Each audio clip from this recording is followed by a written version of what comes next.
Hi, I'm Mark, producer of Roundtable, the TV series born here in New York City at the legendary Manhattan Neighborhood Network Studios. The exchange of ideas is important, and that is why we bring to you the following presentation. Please watch.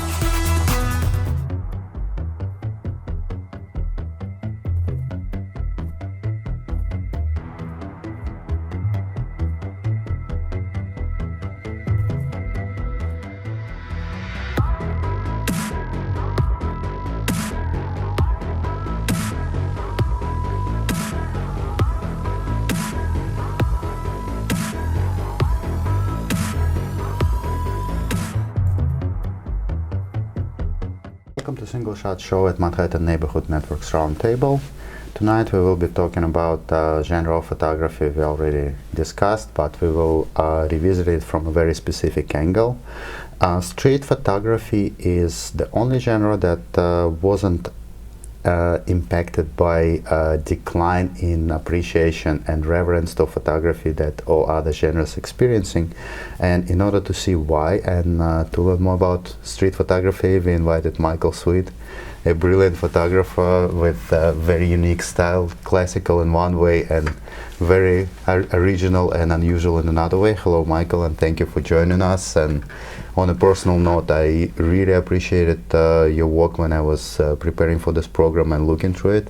It's indeed very interesting, and as we mentioned before the program started, one of the very characteristic parts of it is you are working with very close, very personal distance with the object. So we can start from this direction. Yeah, thanks, Alex. I'm happy to be here. Thank you for joining us. Yeah, my work is kind of unique in some ways, in the sense that I work very, very close to subjects. Not entirely something that we haven't seen before, certainly. Mark Cohen was a big influence for me, and other photographers as well. Bruce Gilden also had some influence, especially on some of my earlier work. But at least in the sense of a lot of Bruce's work, you know, the face is present. He's looking at how people are as a whole, as a character. And I'm more interested not so much in the person's character, as it were, but in sort of what we see, little idiosyncrasies we see with people that are unique to them, that are not facial features. Often I don't even have a face present in a lot of my photographs. So how people dress, types of things they might be carrying around with them, these kinds of things is what I'm looking for. I'm not usually ever looking at a person's face when I'm out photographing. It's other things on the person's body that are attracting my attention. That's actually a very interesting combination. On one hand, not completely wide by wider angle lenses, suggesting more personalized approach, but what you described, at least to me, sounded like you in a way looking for archetypical features of a person more than a person per se. So it's kind of combination of getting closer to the personality, but on the other hand getting a little further. Mm-hmm. Yeah. I'm also looking at how those things are interacting with other things in the environment as well. So in a lot of my photographs, you'll see there's something in the foreground, but there's also something going on sort of in the background or off to the side. And so I'm looking for those types of contrasts as well. I did a lot of work at Coney Island on the beach, and the texture of the sand, a lot of the work is in black and white. I did a whole series there that is also in color, but a lot of my work is in black and white. And so the textures of the sand and the things that were lying around people, the personal items, even garbage, trash, is all very important to what's going on in the frame for me in a photograph.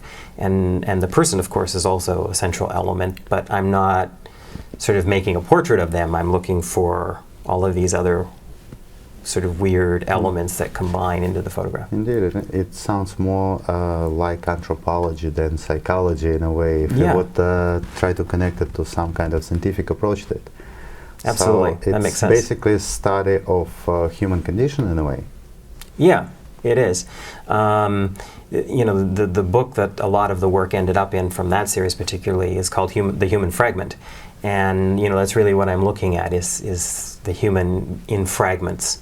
And, you know, your connection to anthropology is interesting because, yeah, it's about how the things that we travel with or that we own or that we have with us, how they help to make us who we are and to make us a unique character. Aside from our facial features, all these other things combine in a way that makes us into an individual. And they're things that I found often weren't noticed outside of a photograph. So we walk down the street, we see people, we look at their face often, but we're not sort of studying all these other things happening very quickly with strangers. So when you get a photograph and you start looking at these elements, people start becoming very much individuals. Well, it's definitely a very sober and very logical approach. I know that you're also an educator, and probably we should start teaching our kids to pay attention to something besides the face of a person, because it really can tell much more about what this person is about, especially things a person has with him or her. Mm-hmm. It's what they choose to have.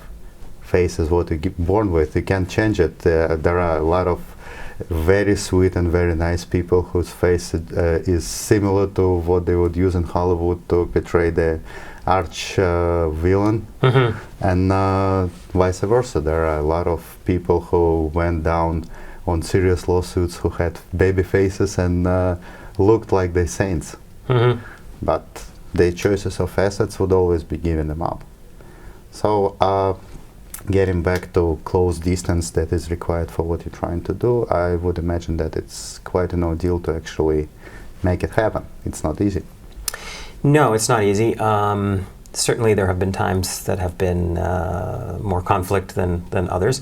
The work on the beach, for example, was quite difficult. You know, I use a 28 millimeter, and so often I'm literally inches away from people and sort of, you know, hovering over them on the beach when they're, you know, a little bit more vulnerable. You're wearing a swimsuit, whatever. And certainly I think a lot of that work maybe couldn't even be done today. It was done 10 years ago, 8 years ago, a lot of that work. And I find that in more recent years when I've been out there, people have been a lot more guarded. People are a lot more aware now that there are people walking around with cameras making, you know, candid photographs, and that awareness wasn't as strong a decade ago, and it was easier to sort of make the photographs that I made. Well, indeed, it's part of the change of how photography is perceived by general public. And on the other hand, if before, even in 90s, to a degree, somebody taking a picture with a professional camera was at least subconsciously seen as somebody doing them a favor.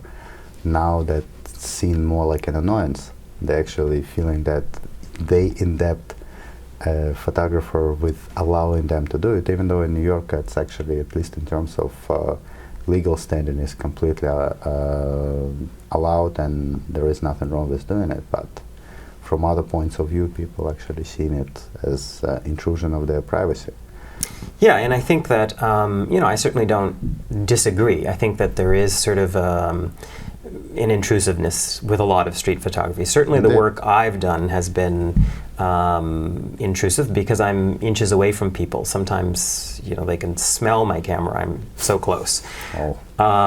And so that there is a personal space that is sort of violated to make a lot of those photographs. And I think that, you know, when someone does that to me, and I've experienced it living in New York, I've been aware that I've been photographed on the street, and it, you know, even as a street photographer, I'm not always entirely comfortable with it, or at least I think about, you know, what are they doing, or why do they, you know, want this photograph? Why are they making this photograph? And there is a sort of visceral reaction to having a camera shoved in your face or a lens pointed in your direction. And I think that, you know, on one hand, people are photographing everything now, and we're becoming more and more comfortable with photographs as part of our sort of our vernacular. our daily conversations are happening visually more and more. Indeed. But at the same time, I think people are becoming also a little bit more concerned about where these images are going and who owns the rights to them, and Well, that's all of that stuff as well. Well, besides everything mentioned, there is another phenomena that before the existence or at least that wide usage of social networks, those images, no matter what you do, would be secluded to somewhat controlled space. They, worst come to worst, from the point of view of a person who is not interested to have the images shared, it will go in a photo album, in a gallery. The worst that could happen, it would end up in a newspaper that would be around for one day and then forgotten. Now, if somebody is photographed and put on a social network, it's in a way permanent record. That's probably part of reaction people have on something like this. Yeah, and thankfully, as you mentioned, in New York we have the law in our favor, which a lot of places don't. A lot of street photographers. Yeah, a lot of street photographers in the world are working in a much more precarious situation in terms of legal position, at least. Indeed. And I've often wondered if someone were to, recognize themselves in my photographs, what would be the consequence of that? I don't even. In a lot of ways, I could not even retract the photograph. I don't even have the power to remove those photographs anymore. Once it was distributed, it's really almost impossible to do anything about it. Well, we'll talk about it after the break. Sure. Welcome to Single Trick at Single Shot. Today we're going to be talking about switching from digital to film. A lot of people do nowadays, and if you decided to do that, either just to try or as your conscious decision to switch altogether, there will be a lot of things you will need to learn and a lot of things you will need to change in the way you photograph. But there is one thing that is very important, and you will really have to know it in order to avoid major disappointments. In digital, as you probably know, if you take a photograph, you really have to make sure it's not overexposed. Otherwise, there is nothing you can do. In RAW, white is always white. You can't change it. In film, on the other hand, overexposed image can be corrected through development of the negative, but underexposure sometimes is completely fatal and final. So just make sure that you will change it underexposure for overexposure.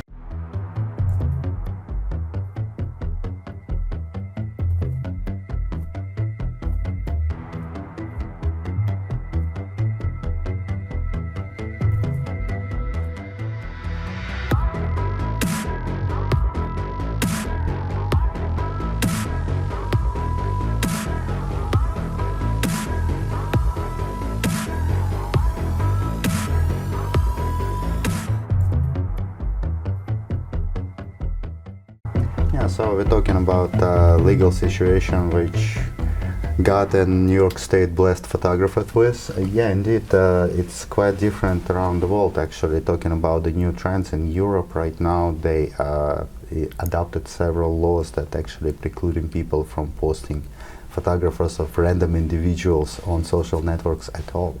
Right. So so far we're actually in a very good standing, and it would be kind of crazy not to use it, but since we was talking about it, let me ask you something. How do you feel personally about people obviously negatively reacting on you taking a picture of them, how you approach it? I obviously try not to escalate into a full-blown conflict. I've deleted photos before if people have asked me to delete a photo. And that's that's very generous, actually. Yeah, and normally that's sort of the end of it. There have been a couple of occasions where I have stood my ground a little bit more firmly. Of course, people often also don't realize what I've taken in terms of a photograph. Again, I often don't photograph people's faces, at least directly. And so that works in my favor, at least sort of in the post world where the photographs go out into the world. A lot of them don't feature enough of a face to reveal a complete identity. Sometimes they do, but a lot of the photographs don't, because it's just not what interests me anyway. So that sort of works in my favor in the situation. Because I can appreciate that people, don't necessarily want their identities revealed and recorded in someone else's art without their permission. I mean, it makes sense. I understand it. Oh, you're totally right. I mean, even if we're legally not obligated to take their feelings in account, it doesn't mean that we shouldn't be doing it as human beings. Right. Yeah, so it's actually very nice, and it's actually one of the most complicated questions to ask photographer. Would you delete a photo if you asked politely or not? Some people I know would definitely not do it. Some people would do it without hesitation. I'm personally kind of in the middle. It really would depend on how I would be approached and what would be a reason for asking me to delete it. Right. Yeah. I just don't ever feel that it's worth the conflict or the hassle. Indeed. And it's very rare. I must say, in New York City particularly, I have been asked, in a decade of photographing streets in New York, I've been asked, I can count on two hands the number of times someone has started a conversation about me taking a photograph. Oh, I guess you're either doing something right or it was very lucky. I don't take as many street shots. At a certain point there was quite a few people asking me when I was actually implementing similar approach with wide angle. Right now I'm doing something completely different, so for me it's very comfortable distance now. So right. I use very small compact camera. I use a Ricoh GR, which is a very compact camera, and often I'm too close to people for them to realize that I'm photographing them. If you're 12 inches away from someone, they often think that you're photographing something other than them anyhow. So that's probably that why. helps. Well, my camera is a little larger than Ricoh, so probably that's part of the reason why it's getting noticed and complained about more often if I do it. But you mentioned something very interesting during the break, that people have very peculiar and very negative reaction on being photographed by a photographer, by presumably somebody who is doing something interesting and unusual and preserving them in a way for generations, but they totally don't mind all the surveillance equipment that being recording virtually every step they have, especially in New York, especially in Manhattan. As if you would walk on Manhattan Street and take a note, you would be literally traveling from camera to camera. Yeah, it often does intrigue me that people are seemingly so comfortable with all the closed-circuit television, and yet I've noticed over the years that people have become less comfortable with, me photographing them, for example. So I think as street photography has risen in popularity, more people have become aware of it, and more people seem to be sort of resisting. And yet we also have, at the same time, more and more closed-circuit television coming into play, and people seem to be okay with that. So it is interesting. I think that the closed-circuit television is a lot more dangerous, frankly, in terms of our privacy and violating our privacy, than someone who's making art from a random photograph of someone on the street. Well, probably the difference is that all these surveillance cameras are kind of passive equipment, and people don't really think about footage from there being used for anything. Unless something happens, most of this footage will be gone in a week and forgotten. Which actually makes me think that probably there is somebody who is working for one of the companies servicing those cameras, who is making his own collection of photographs that will surface 20 years from now. Right, yeah. Like photographs of this nanny surfaced recently. Yeah, that would be an interesting project for sure. Well, maybe somebody is doing it. Hey guys, if there is person working for surveillance cameras, please don't take any ideas. Yeah, that's actually a very interesting situation. And besides street photography, as I understand, one of the things you actually do is critiquing works of other photographers. Yeah, I do portfolio reviews from time to time. Okay, so can you tell me a little bit about it? Personally, I do believe that the most important thing in photographer is his style and his vision. The technical side of photography is something that can be acquired and can be taught and can be learned, but for me personally, doing something like this would be at least painful, if not altogether impossible, because I would be totally aware that I'm putting in my personal opinions, my personal vision, and my personal approach into something like this. So how are you doing it? How are you keeping it objective? I don't keep it objective. Is the answer? And I don't pretend to. When I do portfolio reviews, I do look for the story. I look for the narrative. I look for the person's style. Are they developing a style, a signature? What would make this work stand out if it were hanging on a wall? And I try to help people find that vision, that direction, so that they can have a signature. You know, when you walk into a room, I should be able to know one of your photographs simply by seeing it on the wall. Any of your photographs, I should know it instantly by looking at it.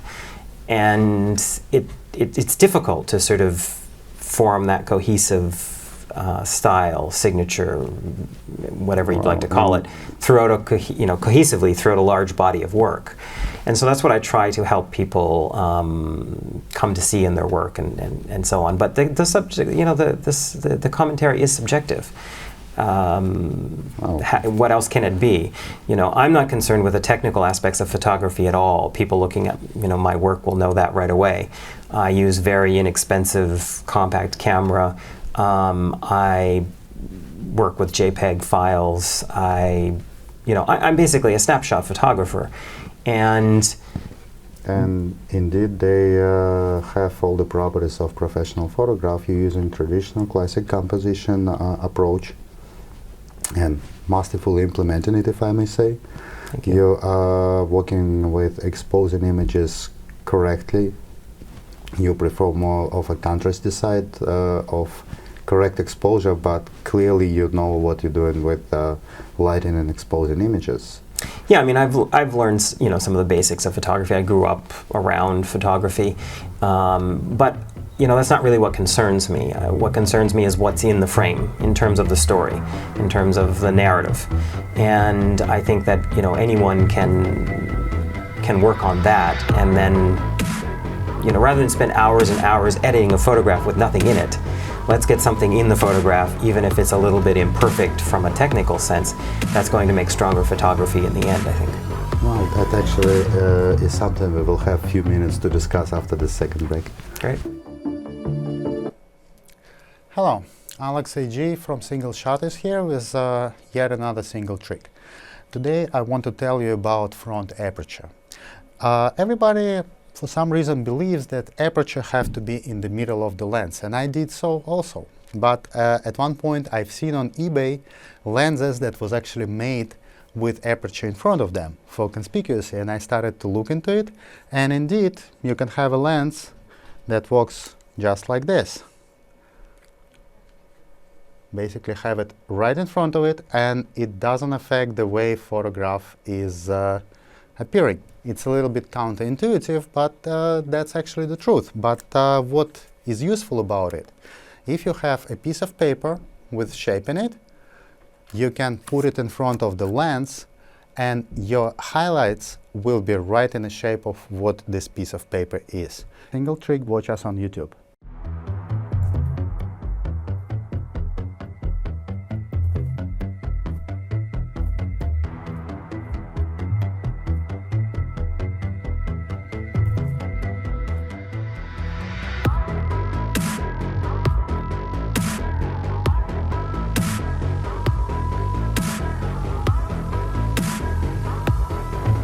Okay, so we was talking about reviewing the photographic portfolios, and it makes me wonder what actually